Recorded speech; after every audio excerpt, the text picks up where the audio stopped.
আসসালামু আলাইকুম রহমতুল্লাহি ওবরকাতুহু।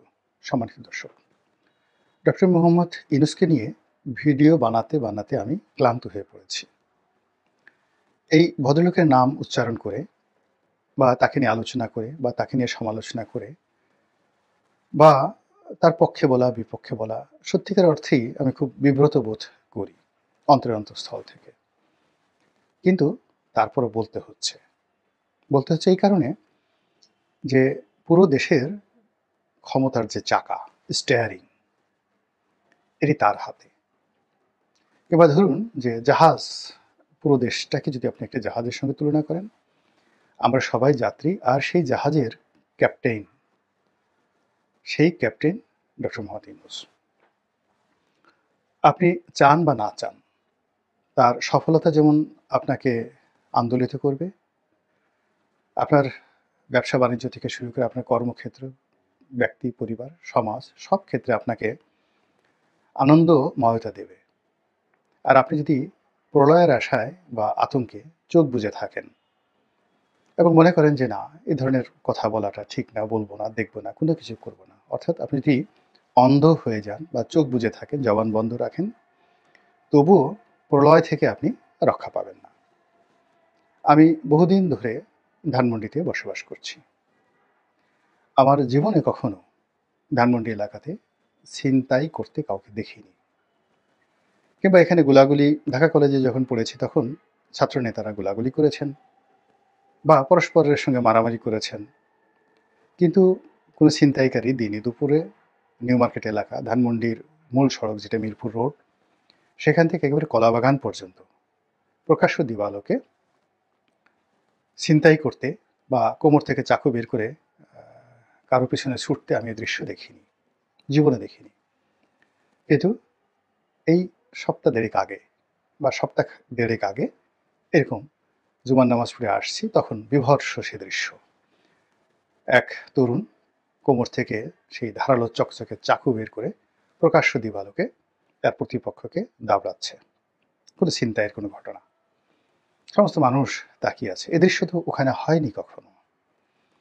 কিংবা কোনো ধনী ব্যক্তিকে, ধনী ব্যক্তি কোটিপতি, তার কোটি কোটি টাকার সম্পত্তি লুট হয়ে গেছে। তো এরকম কোনো মানুষকে আমি লুট হতে দেখিনি এবং কাঁদতে দেখিনি। অসহায়ের মতো তিনি কান্না করছেন। আমি কখনোই আমার এই জীবনে কোনো পুলিশ কর্মকর্তাকে অসহায় অবস্থায় দেখিনি। মানে পুলিশের ওসি, এসপি এই লেভেলের যারা কর্মকর্তা রয়েছেন, তারা বেসামরিক লোকের কাছে এসে সাহায্য চাচ্ছেন, কান্নাকাটি করছেন, অসহায়ত্ব বোধ করছেন, কিংবা থানার দরজা সাধারণ মানুষের জন্য উন্মুক্ত নয়, কিংবা কারো কারো ভয়ে থানার ওসি তটস্থ থাকেন ওসির চেয়ারে বসে। এই দৃশ্য আমি কখনো দেখিনি, যেগুলো এখন হচ্ছে।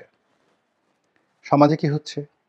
কে বিএনপি করে, আবার বিএনপির মধ্যে কে ভাইয়া গ্রুপ, আর কে বেগম খালেদা জিয়ার দল করেন, তার গ্রুপ, কে বেশি বিএনপি করেন, কে কম বিএনপি করেন, তারপর কে পোড় খাওয়া, কে খাওয়া না, বা একটা এলাকাতে কে কমিটির যে পক্ষের লোক, তার লোক, অর্থাৎ যার হাতে কমিটি আছে, সভাপতি সেক্রেটারি, তার লোক, বা কে এমপি পদপ্রার্থীর লোক, কে উপজেলা চেয়ারম্যান পদপ্রার্থীর লোক। এই যে বিভেদ এবং বিসংবাদ, এই বিভেদ এবং বিসংবাদ জনগণকে অতিষ্ঠ করে তুলছে। তারপর প্রশাসনকে অতিষ্ঠ নয়, অসহায় করে তুলছে। Nobody is working as well. তো কাজেই এই ঘটনাগুলো ঘটছে যখন, তখন ক্ষমতার কেন্দ্রে ডক্টর মোহাম্মদ ইউনূস। তো কাজেই তাকে নিয়ে তো আলোচনা করতেই হবে। আমার ইচ্ছা না থাকলেও আলোচনা করতে হবে একজন নাগরিক হিসাবে, নিজের সচেতনতার জন্য, নিজের দায় মুক্তির জন্য, আর আমাকে যারা মনে করেন যে না, এই লোকটার কথা শোনা উচিত, তাদের জন্য। আমি অবাক বিস্ময়ে ওনার দিকে তাকাই। এই গত ৩-৪ মাস ধরে উনি যখনই কোনো কথা বলেন, আগে ওনার কোনো বক্তব্য, মানে ৫ই আগস্টের আগে ওনার কোনো বক্তব্য আমি মনোযোগ সহকারে শুনতে পারিনি, ইংরেজিতে হোক বাংলায় হোক, আমার কাছে আকর্ষণ করেনি। আমি বাংলাদেশের অনেকের বক্তব্য শুনেছি, ঘন্টার পর ঘন্টা দাঁড়িয়ে শুনেছি, টেলিভিশন শুনেছি, বক্তৃতা শোনা আমার অভ্যাস। তারপরে পত্র-পত্রিকা পড়া। এমনও হয়েছে জীবনে যে প্রতিদিন ৪-৫ ঘন্টা মানে ৮-১০ টা পত্রিকা না পড়লে আমার পেটের ভাত হজম হতো না। কাজেই অনেক অখাদ্য লিখা। কেউ পড়ে না। কিন্তু আমি এ মাথা থেকে ও মাথা পর্যন্ত পড়েছি। ডক্টর মোহাম্মদ ইউনূসের কিছু নিবন্ধ ইংরেজিতে, বাংলাতে আমি পড়ার চেষ্টা করেছি। কিন্তু আমি আগ্রহ পাইনি। লেখার কোনো টান পাইনি।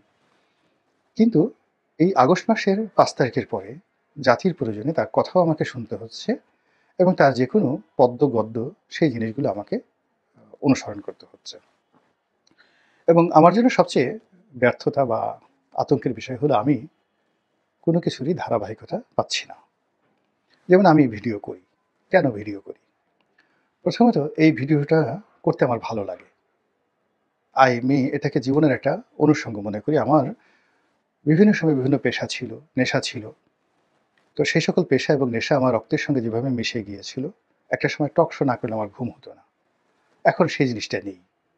২০০০ একেবারে ৯ থেকে শুরু করে ২০০০ সেই ২৪ সনের আ আগস্ট মাস পর্যন্ত। আগস্টের ৫ তারিখ পুরো আগস্ট মাসটি আমি এই টক শো এর পেছনে যথেষ্ট সময় দিয়েছি।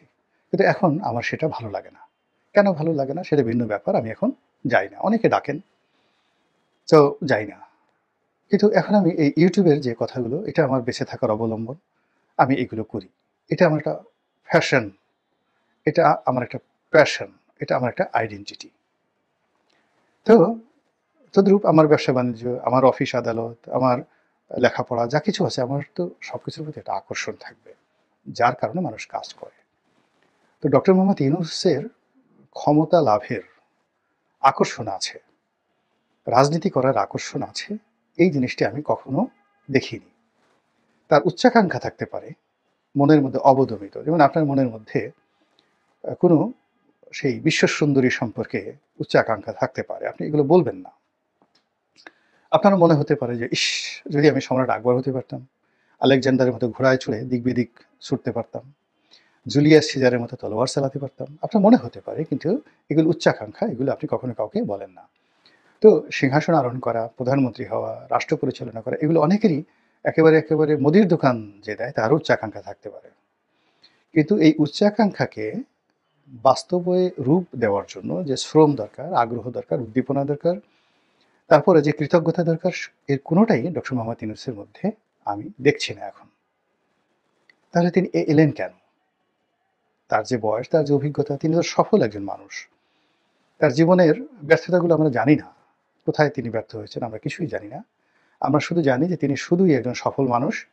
আর আমরা জানি যে তিনি শেখ হাসিনা কর্তৃক নির্যাতিত, নিপীড়িত, টার্গেটেড একজন মানুষ। তার প্রতি আমাদের শ্রদ্ধা, আবেগ, ভালোবাসা, তার সঙ্গে সহানুভূতি শেখ হাসিনা নির্যাতনের কারণে হয়েছে। তো সেই তিনি যখন ক্ষমতায় এলেন, আসার পর আমরা তো তাকে দেখে আসছি। কোথায় তার ইন্টারেস্ট, কোথায় তার ইন্টারেস্ট নেই, ইত্যাদি, ইত্যাদি। তো এই রাজনীতির ক্ষেত্রে আগেও তাকে আমরা ইন্টারেস্টেড দেখিনি। তিনি একেবারে শেখ হাসিনার পতনের একদিন আগ পর্যন্ত ঝুঁকি নিয়ে তার বিরুদ্ধে একটা টু শব্দ করেননি।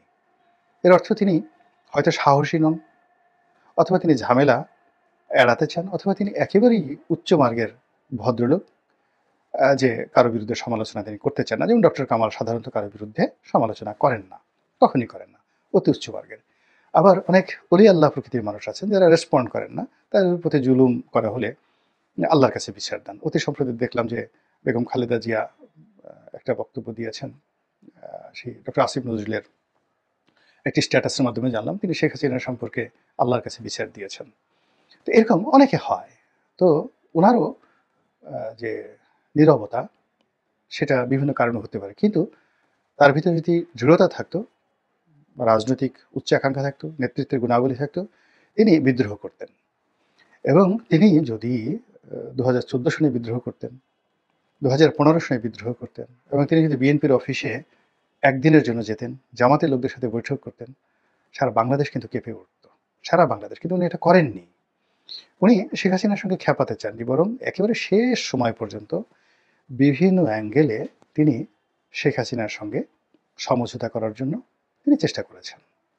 সেটা ব্যর্থ হয়ে তিনি তার কর্মচারী তাদের সাথে নেগোসিয়েশন করে প্রায় ২০০ কোটি টাকা তাদেরকে ক্ষতিপূরণ দেওয়ার ব্যাপারে তিনি রাজি হয়েছেন। মামলা মোকদ্দমা তারা তুলে নেবে এবং বেশ একটা বড় অঙ্কের টাকা তিনি লেনদেনও করেছেন। কিন্তু সেটাও শেখ হাসিনার ইগোতে লেগেছে এবং সেই কারণে যে উকিল এই সমঝোতাটা করেছে সেই উকিলের বিরুদ্ধে শেখ হাসিনা দুর্নীতি দমন কমিশন লাগিয়ে দিয়েছেন। তখনও তিনি নড়াচড়া করেননি, তিনি আবার সেই আপদ বিপদকে তিনি মেনে নিয়েছেন। তো কাজেই ক্ষমতার জন্য তার যে লালায়িত মনোভাব, তার যে আকর্ষণ ইত্যাদি ইত্যাদি, এর কোনো কিছুই আমার মনে হয়নি যে তিনি খুব আগ্রহী, বা এখনো মনে হচ্ছে না। তাহলে সঙ্গতিপূর্ণ প্রশ্ন যে তার যার কোনো ব্যাপার আগ্রহ নেই, আর আগ্রহ না থাকলে অভিজ্ঞতাও থাকে না, আগ্রহ না থাকলে সেই সুফলও আসে না। তাই কেন তিনি এই জায়গাটিতে এলেন, এটাই প্রশ্ন। তো তার উত্তর তিনি নিজেই দিয়েছেন। তিনি বলেছেন যে আমি এত কিছু ভেবে আসিনি, ওরা বলল, মানে ছেলেরা বলল, টেলিফোন করে বলল, বেশ কয়েকবার বলল, আমি প্রথমে রাজি হইনি, তারপরে যখন বারবার অনুনয় বিনয় করলো, পিড়াপিড়ি করলো, তারপরে বললাম যে আচ্ছা ঠিক আছে, ছেলেরা যখন বলছে যাই, এই আসছি, এখন যদি সফল হই তো ভালো, কপাল ভালো, আর যদি ব্যর্থ হই তাহলে কপাল খারাপ। তো এই ধরনের কথাবার্তা দিয়ে তো আসলে রাষ্ট্র চলে না। সবারই প্রশ্ন, তাহলে তিনি কেন এসেছেন? যদি আপনি মনোবিজ্ঞানীদের মতামত নেন, সাইকোলজিক্যাল যে থিওরি এটা প্রয়োগ করেন, তাতে আপনি দেখবেন যে উনি শেষের দিকে এসে, অর্থাৎ জুলাইয়ের এবং আগস্টের সময়টিতে এসে তিনি ভীষণ রকম ভয় পেয়ে গিয়েছেন। তিনি, আপনারা জানেন যে ফ্রান্সে ছিলেন এবং তিনি স্পষ্টতই বলেছেন যে আমি বাংলাদেশে আসব না, আমি ফ্রান্স থেকে কোন দেশে যাব এবং কোথায় থাকব, এই ধরনের আমি সিদ্ধান্ত নিচ্ছিলাম। আর আমার যারা আপনজন তারা বললেন যে আপনার আসার দরকার নেই, আপনি আসলেই গ্রেপ্তার হয়ে যাবেন। তো এরকম যখন পরিস্থিতি, তখনই জুলাই বিপ্লব হলো, আগস্ট বিপ্লব হলো, এবং আমার কাছে এরকম একটা প্রস্তাব যখন এলো, তখন পুরোটাই অভাবিত, অযাচিত। তা আমার আসলে এত কিছু চিন্তা ভাবনা করার সময় ছিল না। এটা হলো ওনার সরল স্বগোক্তি। কিন্তু এটিকে যদি আপনি মনোবিজ্ঞানের ভাষায় নেন, সেটা হলো তিনি তার মামলা মোকদ্দমা নিয়ে ভীষণ রকম উদ্বিগ্ন ছিলেন। তার সহায় নিয়ে, সম্পত্তি নিয়ে, তার দেশ বিদেশে যে সকল টাকা পয়সা রয়েছে সেগুলো নিয়ে ভীষণ রকম তিনি উদ্বিগ্ন ছিলেন। দ্বিতীয়ত, জেলকে তিনি ভীষণ রকম ভয় পেতেন। জেলে যাওয়াটাকে তার কাছে ভীষণ রকম পীড়া দিত। তৃতীয়ত, তিনি শেখ হাসিনাকে আরও ভয় পেতেন। মানে যে কোনো বিষধর, যে কোনো ক্ষমতাধর, যে কোনো বিধ্বংসী প্রাণীর চেয়েও তিনি শেখ হাসিনাকে ভয় পেতেন। তো সেই শেখ হাসিনার পতন হয়েছে এবং শেখ হাসিনার মুক্ত একটি বাংলাদেশ, এবং সেই বাংলাদেশে তিনি রাজার আসনে বসবেন, প্রধানমন্ত্রীর আসনে বসবেন, এরকম একটি প্রস্তাব তার যে সকল চিন্তা চেতনা এলোমেলো, কল্পনা সব কিছুকে এলোমেলো করে দিয়েছে। এটা হলো ফার্স্ট ঘটনা। দ্বিতীয়ত, যে তিনি চিন্তা করেছে যে আমি যদি ক্ষমতায় বসি, খুব দ্রুত আমার মামলাগুলো আমি জিরো করে ফেলতে পারবো, এবং আমার কাছ থেকে যেগুলো ছিনিয়ে নেওয়া হয়েছে, গ্রামীণ ব্যাংক, তারপরে গ্রামীণ ফোনের উপর যে সকল বিধিনিষেধ আরোপ করা হয়েছে এনবিআর থেকে, তারপরে বিটিআরসি থেকে, এই জিনিসগুলো আমি খুব অল্প সময়ের মধ্যে ঝামেলামুক্ত হতে পারবো। আর এগুলো ঝামেলামুক্ত হওয়ার পরে এবার দেখা যাবে কি হয় বা না হয়। এটা তিনি সবার আগেই কগনিজেন্সে নিয়েছেন। তিনি একটা ফ্রি ফেয়ার ইলেকশন হবে, বিএনপির যে বর্তমান ঝামেলা, জামাতের ঝামেলা, সমন্বয়কদের ঝামেলা, এগুলো তিনি চিন্তাই করেননি। তিনি যে জিনিসগুলো চিন্তা করেছেন যে ক্ষমতায় বসলে তার এই ২-৩টি পয়েন্ট, যেগুলো তার জন্য এই মুহূর্তে খুবই অস্বস্তিকর হয়ে পড়েছে, এই বিষয়গুলো থেকে তিনি নিজেকে রক্ষা করতে পারবেন, এবং ঘটেছেও তাই। তিনি ফ্রান্স থেকে বাংলাদেশে আসার আগেই, ক্ষমতা নেওয়ার আগেই, তার লোকজন গ্রামীণ ব্যাংকের সামনে গিয়েছে, সাইনবোর্ড টানিয়ে দিয়েছে, এবং সেখানে রীতিমতো দখল হয়ে গেছে। সবার আগে বাংলাদেশে যদি কোনো কিছু দখল হয়ে থাকে সেটা হয়েছে গ্রামীণ ব্যাংক, তারপরে হলো ইসলামী ব্যাংক। তো যাই হোক, সেই গ্রামীণ ব্যাংক দখল হলো, তিনি এলেন, এবং তার এই যে মামলাগুলো এত দ্রুততার সাথে নিষ্পত্তি হলো, যেটি শেখ হাসিনা ক্ষমতা আসার পরেও তিনি সেটা পারেননি, সেটি ডক্টর মোহাম্মদ ইউনূস করে ফেলেছেন। এখন তিনি ঝামেলামুক্ত, তার কোনো মামলা নাই, কোনো মকদ্দমা নাই, কোনো রকম পেন্ডিং ইস্যু নাই, ইনকাম ট্যাক্সের কোনো ঝামেলা নাই, এনবিআর কোনো ঝামেলা নাই, বাংলাদেশ ব্যাংকের কোনো ঝামেলা নাই, সিআইডি, এসবি, ডিবি, কোনো ঝামেলা নাই। তিনি এখন একেবারে মুক্ত একজন মানুষ। এখন এই যে বিমুক্ততা, এটি কি তাকে অসাড় করে তুলবে? এটি কি তাকে অলস করে তুলবে? এটি কি তাকে মানে পালিয়ে যাওয়ার জন্য উদ্বুদ্ধ করবে? ওই যে বিখ্যাত একটি গান আইয়ুব বাচ্চুর, "আর বেশি জ্বালালে উড়াল দিব আকাশে।" তো এই একই গান কিন্তু আবার আমাদের সেনাপ্রধান তিনিও গেয়েছেন। এই জুলাই আগস্ট বিপ্লবের প্রাক্কালে তিনি যখন সেনা কর্মকর্তাদের সাথে বৈঠক করেছেন, তখন এই গানটি তিনি উচ্চারণ করেছেন যে, "আর বেশি জ্বালালে উড়াল দিব আকাশে।" এখন সেই যে সেনাপ্রধান কণ্ঠের গান যেটি আইয়ুব বাচ্চু গেয়েছেন, তার অমর গান, এটি এখন ডক্টর মোহাম্মদ ইউনূস কি গাইছেন? আর আইয়ুব বাচ্চু যেহেতু চট্টগ্রামের মানুষ, উনি তো চট্টগ্রামের নামে একেবারে দরাজ দিল। তো সেই গানটি যদি তিনি গেয়ে থাকেন, শুনে থাকেন এবং তাকে উদ্বুদ্ধ করে থাকে, তাহলে কি হতে পারে বাংলাদেশের ভবিষ্যৎ? চিন্তা করতে থাকুন আর দেখতে থাকুন ঘটনার প্রেক্ষাপট। আসসালামু আলাইকুম ওয়া রাহমাতুল্লাহি ওয়া বারাকাতুহু।